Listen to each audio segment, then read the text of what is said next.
हाँ की मैं मम्मी जी का बहुत अच्छे से ख्याल रख रही हूँ। अच्छा, माँ कहाँ है? मम्मी मम्मी जी तो मेरे पास ही बैठी है, आराम कर रही है ना। ठीक है, माँ से बात करवा। अच्छा मम्मी जी से बात कराऊं? अभी घर आती हूँ, यहीं मेरे साइड में बैठी हैं। एक सेकंड। सुन बे बुढ़िया, अगर तूने अपने बेटे को कुछ भी बताया ना कि मैं तेरे साथ क्या क्या करती हूँ तो मैं तेरी खाल उधेड़ दूंगी। आई समझ में? चल अब बात कर। लीजिए मम्मी जी। हेलो। माँ, आप ठीक हो ना? हाँ बेटा, मैं बिल्कुल ठीक हूँ।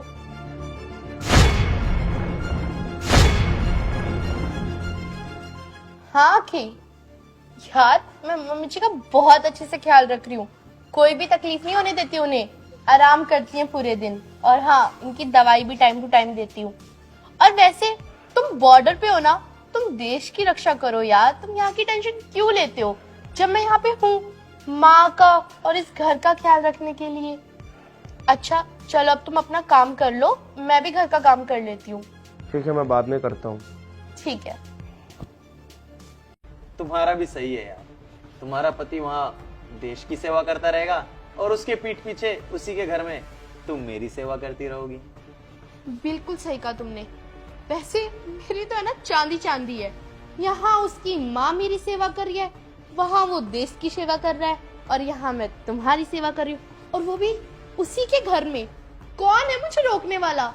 देखो ना, फ्री का घर मिल रहा है इतना बड़ा, फ्री की नौकरानी, क्या ही कमी है मेरे पास। क्यों बुढ़िया, सही बोला ना मैंने? बहू, तू ऐसा क्यों कर रही है? मेरा बेटा वहाँ देश की सेवा कर रहा है और तू यहाँ पर छी। जब हम तुझे इस घर में भी आकर लेके आए थे ना, तो हम बहू नहीं अपनी बेटी समझ कर लाए थे। हमने सोचा था हमारे इस घर को तू स्वर्ग बना देगी, पर बेटा तूने तो इसे नर्क बना के रख दिया। बेटा ऐसा क्यों कर रही है तू? बोल ना बेटा, ऐसा क्यों कर रही है? बुढ़िया चुप कर, तेरी आवाज ना मेरे कानों में चुभ रही है। समझ में आई तुझे? अरे यार ये क्या है, इसका बेटा खुद तो वहाँ फौज में चला गया, इसे यहाँ छोड़ गया। अरे यार मैं इससे परेशान हो गई हूँ। मुस्कान, तुम परेशान मत हो। देखो, काम में इतना उलझा रहता हूँ कि मुझे पहली बात तो तुमसे मिलने के लिए बहुत कम टाइम लगता है, लेकिन आज मैं टाइम निकाल के आया हूँ तो तुम हमारे उस क्वालिटी टाइम को ऐसे वेस्ट क्यों कर रही हो? इस बुढ़िया को किसी काम पे लगाओ और चलो ना, हम अपना क्वालिटी टाइम स्पेंड करते हैं। बिल्कुल सही कहा तुमने। सुन बे बुढ़िया, जा और जाके ना कुछ काम कर ले, हमें हमारा टाइम बिताने दे। हमको अभी कमरे में जाके रोमांस भी तो करना है।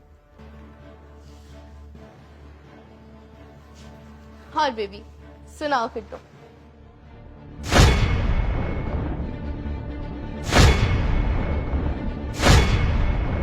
मुस्कान, ये क्या हो रहा है?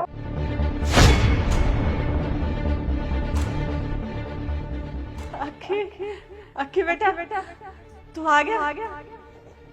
अखी तुम हाँ, मैं। क्यों? तुम दोनों के तोते उड़ गए मुझे देखकर। और हाँ मुस्कान, तुम तो कह रही थी कॉल पे कि माँ आराम कर रही है, पर यहाँ तो कुछ और ही हो रहा है। और मेरी माँ के चेहरे पे निशान कैसे हैं? बताओगी जरा मुझे कुछ? अखी, तुमको जैसा दिख रहा है वैसा कुछ भी नहीं है, प्लीज एक बार मेरी बात तो सुनो। क्या बताओगी मुस्कान तुम मुझे, और क्या ही एक्सप्लेन करोगी?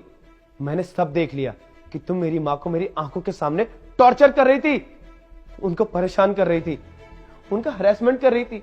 अरे तुम भी एक औरत हो, तुमने जरा सा भी नहीं समझा मेरी माँ के बारे में? मेरी माँ का कोई नहीं इस दुनिया में सिर्फ मेरे अलावा। और मुझे तो लग रहा था कि मेरी जगह तुमने ले ली है, पर तुमने तो बहुत ही अत्याचार किया मेरी माँ पे। मैंने सब देखा मुस्कान, मैंने अपनी इन्हीं आंखों से सब कुछ देखा। अखी वो, अब मैं तुम्हें कैसे समझाऊं? वैसे तुम मंथ के एंड में आने वाले थे ना? हाँ मुस्कान, और तुमने इसी चीज का फायदा उठाया, क्योंकि मैं मंथ के एंड में आने वाला था। ये बात मैंने सिर्फ तुम्हें बताया था, और आज मैं आकर अपने घर की चौखट से तुम्हारे सारे कारनामे देख रहा था कि तुमने मेरी माँ के साथ क्या किया। और हाँ, ये जो बॉयफ्रेंड ये तुमने बना के रखा है, मैंने कभी तुमसे ये उम्मीद नहीं रखी थी कि तुम ऐसा करोगी। मुस्कान, आखिर मैंने कौन सी कमी छोड़ी थी तुम्हारे लिए? आखिर मैंने तुम्हारे लिए क्या नहीं किया? घर और गाड़ी और सब कुछ तुम्हें दे रखा हूं, और तुम्हारे लिए मैं वहां बाहर बॉर्डर पे दिन रात मेहनत करता हूं ताकि तुम और मेरी मां दोनों अच्छे से खुशी से जिंदगी बिताएं। पर नहीं मुस्कान, आज तुमने जो भी किया है ये बहुत गलत किया है, बहुत गलत किया है। मैंने तो कभी सोचा भी नहीं था कि मेरी जिंदगी में ऐसा भी कभी होगा। अक्की, ठीक है, मैं मानती हूँ मेरी गलती है, पर तुम्हें इन सब चीजों के बारे में पता कैसे चला? अरे मैं जब जब अपनी माँ से फोन पे बात करता था तब तब मुझे माँ की आवाज में एक आह, एक तड़प नजर आती थी। और हाँ, माँ जब जब तुम्हारे फोन से मुझसे बात करती थी वो अपने मन की बातें मुझसे कुछ भी नहीं कह पाती थी। माँ पड़ोसियों के फोन से मुझे कॉल करती थी और मैं इतना भागा कि मैं फोन उठा ना पाता था और मैं बात नहीं कर पाता था कि मैं अपने काम में इतना लीन था, मगन था। और जब एक दिन दोबारा से मैंने फोन उठाया तो मैंने माँ से पूछा कि माँ तुम पड़ोसी के फोन से क्यों कॉल करती हो?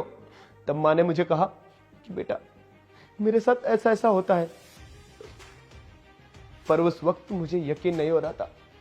मुझे लगा कि माँ भी झूठ बोल सकती है। मुझे अपने प्यार पर और तुम पर इतना यकीन था, पर नहीं, उस वक्त भी मैं झूठा था। पर आज अपनी आंखों से देखकर यह सब मैं हैरत अंगेज हो गया कि मेरी बीवी, मेरा प्यार ये सब कैसे कर सकता है, जिसके लिए मैंने अपनी जिंदगी में सब कुछ किया। आज उसने मेरे लिए ये किया। बेटा, इनसे अच्छे तो गैर होते हैं। मुझे नहीं पता था कि मेरी बहू इतनी बेकार और बेशर्म निकलेगी। अक्की, प्लीज मुझे माफ कर दो, मेरी बात तो सुनो, मुझे एक मौका दो अक्की। जैसा तुम्हें दिख रहा है वैसा कुछ भी नहीं है। अरे मुस्कान, तुम अभी माफी मांग रही हो। तुम्हें पता है माफी गलती की होती है जो अनजाने में हो जाती है, पर तुमने जो गलती की है वो जानबूझकर की है। इसकी कोई माफी नहीं होती है। और मुस्कान, इससे पहले कि मैं कुछ कर बैठूं, प्लीज मैं तुमसे हाथ जोड़ के विनती करता हूं, मेरे घर से बाहर चले जाओ, वरना फिर अनर्थ हो जाएगा। प्लीज मुस्कान। पर अक्की, नहीं, मुझे कुछ भी नहीं सुनना है मुस्कान। निकलो मेरे घर से।